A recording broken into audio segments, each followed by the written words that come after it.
Bonjour à tous, bienvenue sur cette nouvelle vidéo. Alors aujourd'hui on va faire la suite à la vidéo précédente. Je vous rappelle que ce mois-ci on se concentre essentiellement sur l'installation, la configuration, sécurisation de Node et tous les extras qui vont autour comme l'installation d'extensions, etc. Ok. Donc la dernière fois on a vu ensemble comment choisir notre serveur, comment se connecter avec l'utilisateur root, changer d'utilisateur en créant un nouvel utilisateur et comment créer notre clé SSH et la synchroniser avec le serveur. Ok.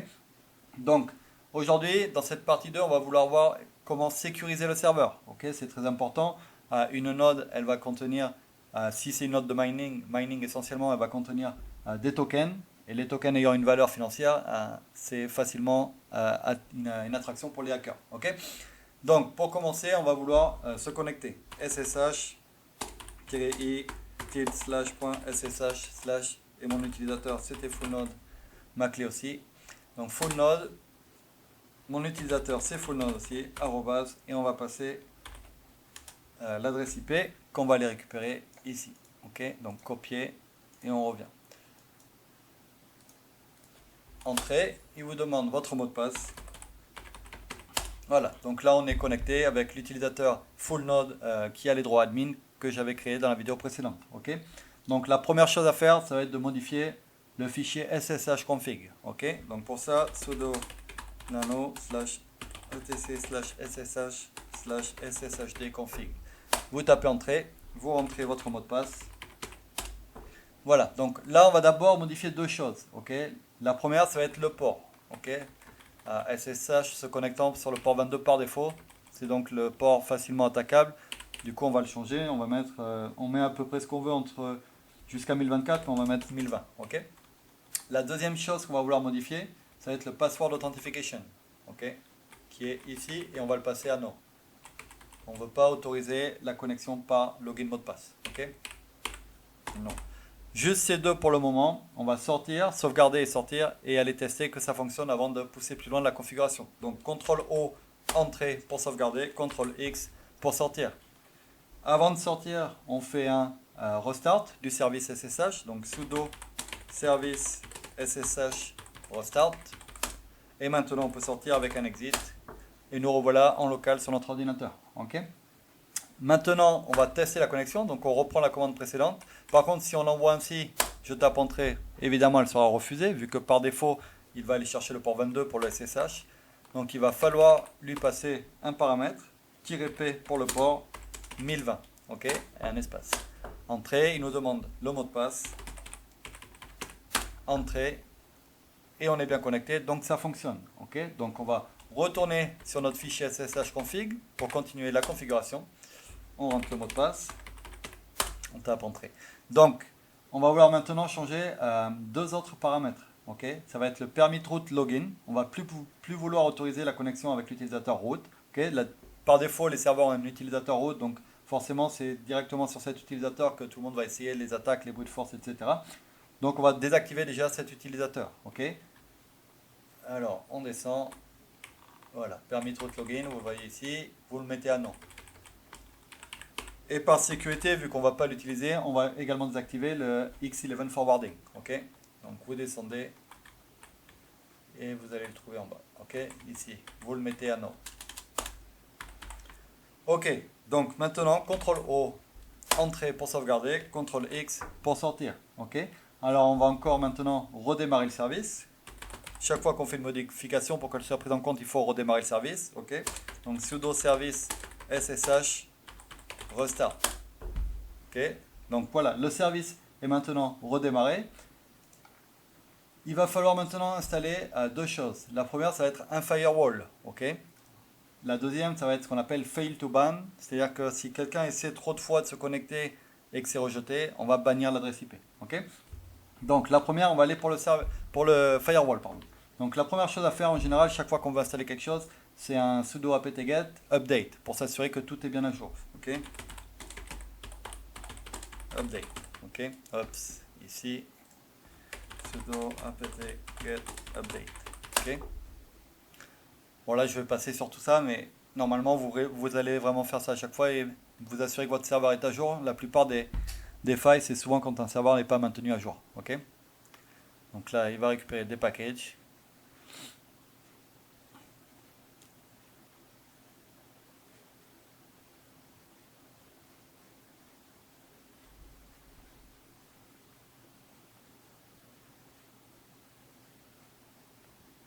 Voilà, donc ensuite on va installer le firewall, ok. Donc pour ça on va faire un sudo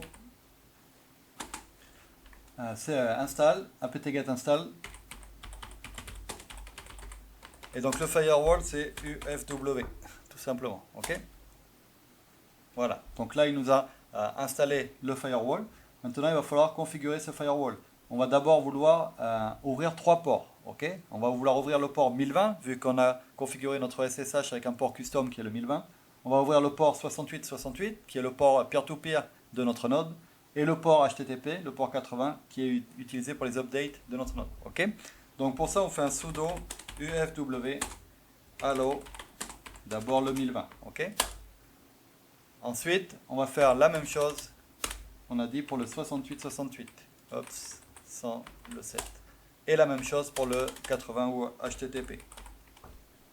Ok. Voilà, donc là maintenant, on va activer le firewall, maintenant qu'on a configuré ces ports. Donc sudo ufw enable. Ok, sudo ufw enable. Ok, yes. Ok, donc maintenant qu'on a fait ça, on peut vérifier le statut du firewall en faisant un sudo ufw status. Ok, et on voit bien les ports qui sont activés et autorisés. Ok, donc deuxième chose, maintenant on va installer fail to ban. Ok, essentiellement pour éviter les attaques brute force, etc. Donc première chose à faire, c'est d'installer l'ensemble des dépendances. Ok, Ops. Sudo là, sudo apt get install fail to ban. Ok, vous mettez yes. Et maintenant, quand il aura fini d'installer, on va aller éditer le fichier de config. Vu qu'on a changé encore une fois le port SSH par défaut, donc il faut aller passer notre nouveau port SSH. Ok, donc sudo nano pour éditer le fichier de config, et pas nono. Sudo nano, donc il est dans etc fail to ban et c'est jail.local. Ok, CTRL X, c'est pas ça, il y a une erreur, donc sudo nano fail to ban. Non, c'est bien ça, c'est juste qu'il n'y a rien dedans par défaut. Donc on met port égale 1020. Vous faites un CTRL O entrée, CTRL X pour sortir de là. Donc simplement faites un sudo service. De toute façon, à chaque fois que vous allez installer ou changer une configuration, il faut toujours faire un restart. Donc fail ban, fail to ban, restart. Ok, j'avais oublié. Vous passez sur le mot de passe.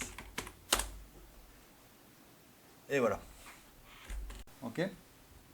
Alors, maintenant que ça c'est fait, on va vouloir faire en sorte que notre serveur se mette à jour automatiquement. Ok. Bien sûr, on a la possibilité de régulièrement faire du apt-get, update et upgrade. Mais en général, on a tendance à ne pas le faire comme il faudrait et ça fait que le serveur n'est pas toujours à jour. Donc pour ça, on va installer une librairie qui va faire ça automatiquement. Ok. Donc sudo apt-get install unattended upgrade. Ok. Upgrade. On installe.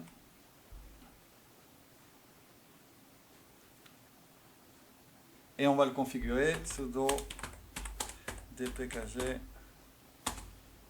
reconfigure unattended upgrade. Vous mettez yes et vous mettez entrée. Ok. Et voilà, donc là on a terminé de préparer, de sécuriser notre serveur. Donc pour vérifier que tout est ok, on peut faire un exit, se reconnecter. Ok, on voit que tout fonctionne toujours pour la connexion et l'identification et qu'on a bien installé le firewall et le fail to ban. Ok. Voilà, donc ce sera tout pour la vidéo d'aujourd'hui et je vous dis à bientôt pour la prochaine vidéo. Bye bye.